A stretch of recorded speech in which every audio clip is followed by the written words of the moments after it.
আসসালামু আলাইকুম ওরহমতুল্লাহি ওবারাকাতুহু নাহমাদুহু ওয়া নুসাল্লি আলা রাসূলিহিল কারীম। আলহামদুলিল্লাহ, আমরা শুরু করতে যাচ্ছি বর্তমান শতাব্দীতে রাসূলুল্লাহ সাল্লাল্লাহু আলাইহি সাল্লামের জীবনের উপর লেখা সর্বশ্রেষ্ঠ সিরাত গ্রন্থ আর রাহিকুল মাকতুম। ইনশাআল্লাহ আমরা ধারাবাহিক আলোচনায় সমস্ত সিরাত কিতাবটি তুলে ধরার চেষ্টা করব, যাতে আপনারা শুনেও আল্লাহ রাসূল সাল্লাল্লাহু আলাইহি সাল্লামের জীবনী আপনাদের জন্য সহজ হয় ইনশাআল্লাহ। শুরুতে আমরা রাহিকুল মাকতুম এর সম্পর্কে একটু সংক্ষেপে বলে নিই।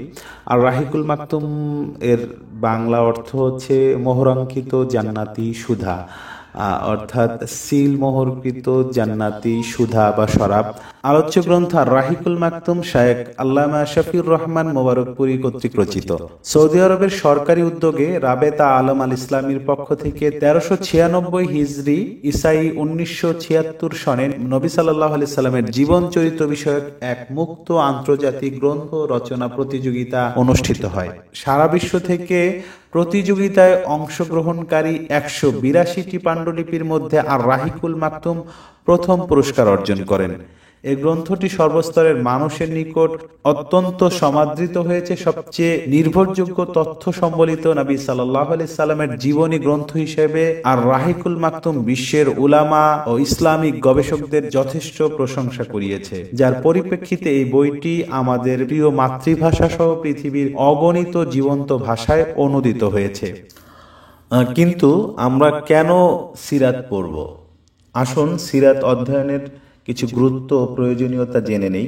সিরাত একমাত্র অনুকরণীয় আদর্শ।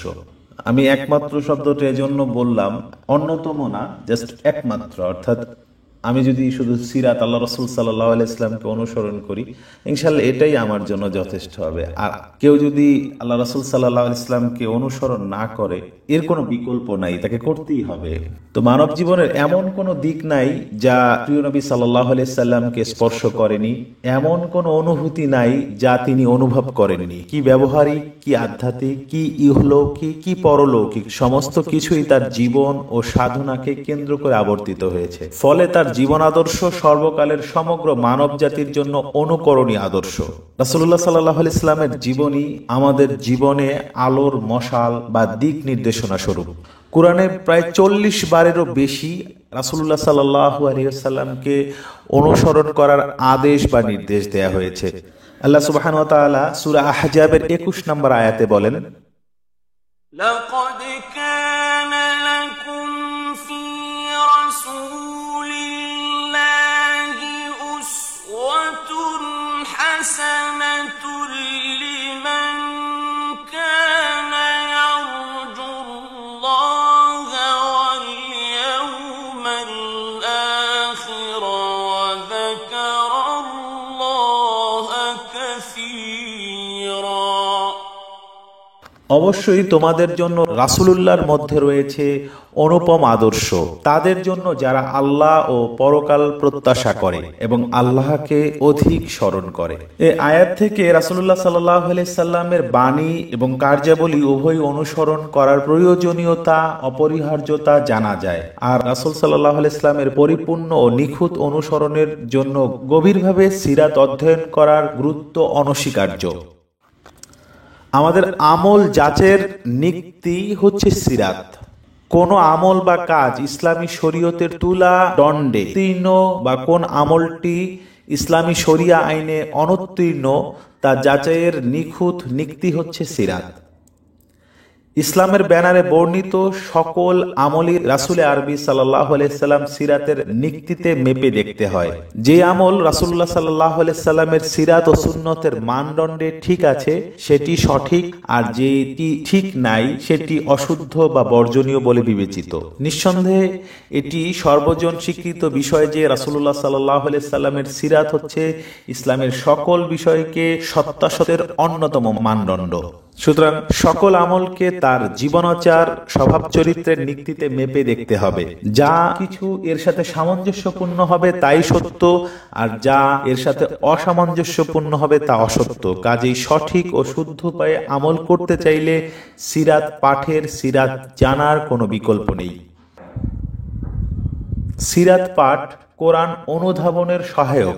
জগতের সকল কালের সর্বশ্রেষ্ঠ মহাপুরুষের উপর অবতীর্ণ হয়েছিল জগতের সর্বশ্রেষ্ঠ গ্রন্থ পবিত্র আল কোরআন।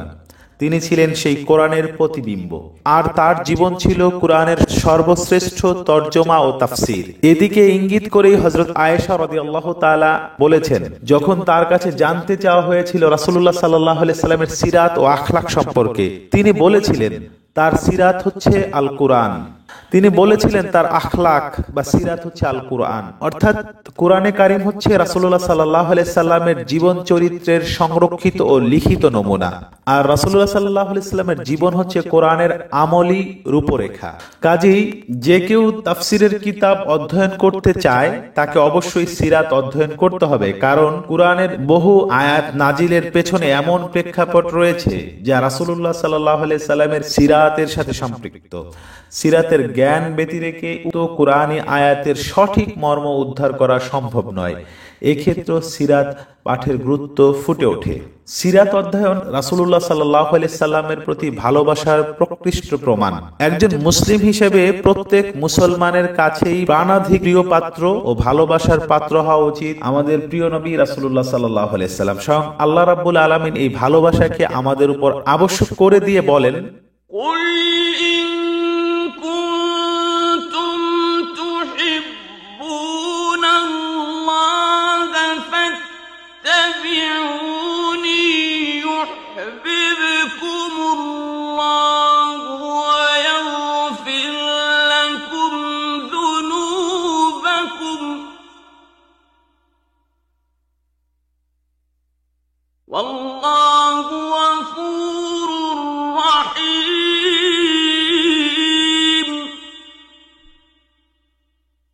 যদি তোমরা আল্লাহকে ভালোবাসো তবে আমার রাসূলকে অনুসরণ করো। আল্লাহ তোমাদেরকে ভালোবাসবেন, তোমাদের পাপ সমূহকে ক্ষমা করবেন। আল্লাহ অত্যন্ত ক্ষমাশীল, পরম দয়ালু। সূরা আল ইমরানের 31 আয়াত। হযরত আবু হুরায়রা রাদিয়াল্লাহু তাআলা আনহু থেকে বর্ণিত, রাসূলুল্লাহ সাল্লাল্লাহু আলাইহি ওয়াসাল্লাম বলেছেন, সেই আল্লাহর শপথ যার হাতে আমার প্রাণ, তোমাদের কেউ প্রকৃত মুমিন হতে পারবে না যতক্ষণ না তার নিকট তার পিতামাতা ও সন্তানাদির চেয়েও আল্লাহর রাসূল অধিক ভালোবাসার পাত্র না হয়। বুখারী 14 নম্বর হাদিস। আর রাসূলের প্রতি ভালোবাসার চারা হৃদয়পটে রোপণ করতে চাইলে সিরাতের গভীর থেকে গভীর অধ্যয়ন লাগবে। যে যত বেশি সিরাতের গভীরে প্রবেশ করবে তার হৃদয়ে রাসূলের প্রতি ভালোবাসা তত বেশি বৃদ্ধি পাবে। তার আচার আচরণ, চলাফেরা, সকল কাজে রাসূল সাল্লাল্লাহু আলাইহি ওয়াসাল্লামের প্রতিচ্ছবি ফুটে উঠবে, কারণ সিরাতের অধ্যয়নে রাসূল সাল্লাল্লাহু আলাইহি ওয়াসাল্লামের প্রতি মহব্বত ও ভালোবাসা গভীর থেকে গভীর হয়। জীবন দশায় রাসূল সাল্লাল্লাহু আলাইহি ওয়াসাল্লামের কাছে দুনিয়ার বুকে রাসূলকে সবচেয়ে বেশি অপছন্দকারী ব্যক্তি এসেও তার অনুপম আদর্শ ও নিরুপম চরিত্রের মাধুর্যে বিমুগ্ধ হয়ে রাসূল সাল্লাল্লাহু আলাইহি ওয়াসাল্লামকে প্রাণাধিক প্রিয় হিসেবে সুমামা ইবনে উসাইলের মুখ থেকেই শুনি,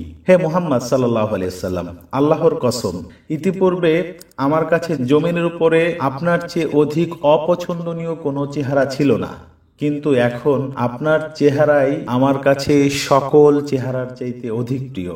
বুখারী 4372, মুসলিম 1764 নম্বর হাদিস। অতএব সিরাত পাঠে রাসূলুল্লাহ সাল্লাল্লাহু আলাইহি ওয়াসাল্লামের ভালোবাসা প্রগাঢ় হওয়ার পাশাপাশি তার সুন্নত জীবনে বাস্তবায়ন করে আল্লাহর ইবাদত ও নির্দেশ পালনের পুণ্য হাসিল হয়। রাসূল সাল্লাল্লাহু আলাইহি ওয়াসাল্লামের সিরাত মানব জীবনের সৌভাগ্যের চাবিকাঠি। সিরাত অনুসরণ, অনুকরণ দৈনন্দিন জীবনের বাস্তবায়ন ছাড়া কারো পক্ষেই পার্থিব কিংবা অপার্থিব কোনো সফলতার আশা করা বোকামি।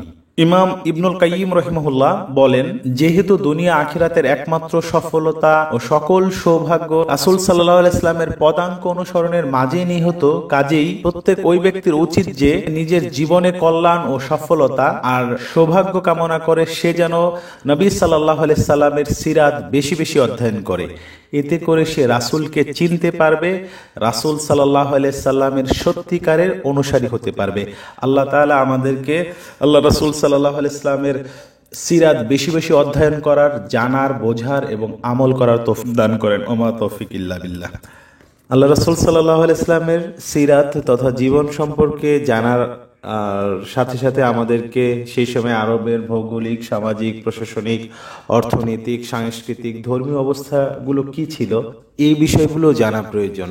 আর রাহিকুল মাকতুম কিতাবের প্রথম দিকে আরবের তৎকালীন ভৌগোলিক, সামাজিক, প্রশাসনিক, অর্থনৈতিক ও ধর্মীয় বিষয়গুলো এসেছে। আমরা সেই দিক থেকেই শুরু করছি। আরবের ভৌগোলিক অবস্থান ও গোত্রসমূহ। নবী সাল্লাল্লাহু আলাইহি সাল্লামের জীবন চরিত্র বলতে বোঝায় প্রকৃতপক্ষে আল্লাহ প্রদত্ত সেই বার্তা বিচ্ছুরিত আলোক রশ্মির বাস্তবায়ন বা রূপায়ণ যা রাসূলুল্লাহ সাল্লাল্লাহু আলাইহি সাল্লাম মানব জাতির সম্মুখে উপস্থাপন করেছেন এবং যার মাধ্যমে মানুষকে পথভ্রষ্টতার গাঢ় অন্ধকার থেকে উদ্ধার করে শাশ্বত আলোক উজ্জ্বল পথের উপর প্রতিষ্ঠিত করেছেন। মানুষকে তাগুতের দাসত্ব থেকে, শৃঙ্খল থেকে মুক্ত করে আল্লাহর দাসত্বে প্রবিষ্ট করেছেন।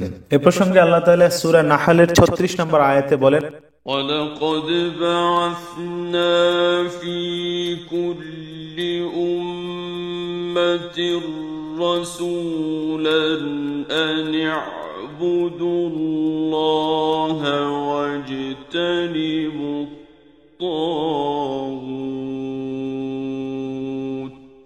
আর আমি অবশ্যই প্রত্যেক জাতির মধ্যে রাসূল পাঠিয়েছিলাম এ নির্দেশ দিয়ে যে তোমরা আল্লাহর ইবাদত করো এবং তাগুতকে বর্জন করো। রাসূলুল্লাহ সাল্লাল্লাহু আলাইহি ওয়াসাল্লাম ইতিহাসের চিত্রকে পাল্টে দিয়েছেন এবং মানব জগতের জীবনধারায় আমূল পরিবর্তন আনয়ন করেছেন। সর্বযুগের সর্বশ্রেষ্ঠ মানব নবী সাল্লাল্লাহু আলাইহি ওয়াসাল্লামের পবিত্র জীবনধারার পূর্ণাঙ্গ প্রতিচ্ছবি অঙ্কন ততক্ষণ পর্যন্ত সম্ভব নয় যতক্ষণ না আল্লাহর বাণী অবতীর্ণ হওয়ার পূর্বে ও পরের অবস্থা তুলনামূলক বিচার বিশ্লেষণ না করা হয়। এই প্রেক্ষাপটে প্রকৃত আলোচনায় যাওয়ার পূর্বে আলোচ্য অধ্যায়ে প্রাক ইসলামিক আরবের ভৌগোলিক সীমারেখা, আরব ভূমিতে বসবাসরত বিভিন্ন সম্প্রদায়ের অবস্থা ও অবস্থান, তাদের ক্রমোন্নতির ধারা এবং সে যুগের রাষ্ট্র পরিচালনা, নেতৃত্ব প্রদান ও গোত্রসমূহের শ্রেণীবিন্যাস, বিভিন্ন দিন, ধর্ম, সম্প্রদায়, আচার আচরণ, অন্ধবিশ্বাস এবং রাজনৈতিক, সামাজিক, অর্থনৈতিক চিত্র তুলে ধরা প্রয়োজন। আরবের অবস্থান। আরব শব্দটি বালুকাময় প্রান্তর, ঊষর ধূসর মরুভূমি বা লতাগুল্ম তৃণ শস্যবিহীন অঞ্চল অর্থে ব্যবহৃত হয়। স্মরণাতীত কাল থেকেই বিশেষ এক বৈশিষ্ট্যগত অর্থে আরব উপদ্বীপ এবং সেখানে বসবাসকারী সম্প্রদায়ের জন্য এই পরিভাষাটি ব্যবহৃত হয়ে আসছে। আরবের পশ্চিমে লোহিত সাগর ও সিনাই উপদ্বীপ, পূর্বে আরব উপসাগর ও দক্ষিণে ইরাকের একটি বড় অংশ এবং দক্ষিণে আরব সাগর যা ভারত মহাসাগরের বিস্তৃত অংশ, উত্তরে সাম্রাজ্য এবং উত্তরে ইরাকের কিছু অংশ।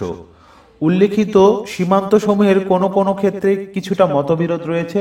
সমগ্র ভূভাগের আয়তন 10 লক্ষ থেকে 13 লক্ষ বর্গমাইল পর্যন্ত ধরা হয়। আভ্যন্তরীণ ভৌগোলিক ও ভূপ্রাকৃতিক দৃষ্টিকোণ থেকেই আরব উপদ্বীপ অত্যন্ত গুরুত্ব ও তাৎপর্য বহন করে। এই উপদ্বীপের চতুর্দিকে মরুভূমি বা দিগন্ত বিস্তৃত বালুকাময় প্রান্তর দ্বারা পরিবেষ্টিত, যে কারণে এই উপদ্বীপ এমন এক সুরক্ষিত দুর্গে পরিণত হয়েছে যে কোনো বিদেশি শক্তি বা বহিঃশত্রুর পক্ষে এর উপর আক্রমণ পরিচালনা করা, অধিকার প্রতিষ্ঠা করা কিংবা প্রভাব বিস্তার করা অত্যন্ত কঠিন।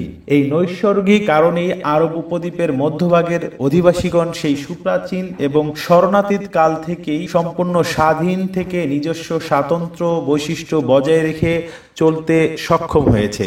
অথচ অবস্থানের দিক দিয়ে এই উপদ্বীপটি এমন দুই পরাশক্তির প্রতিবেশী যে ভূপ্রকৃতিগত প্রতিবন্ধকতা না থাকলে এ পরাশক্তির প্রভাব থেকে মুক্ত থাকা আরববাসীগণের পক্ষে কখনোই সম্ভবপর হতো না।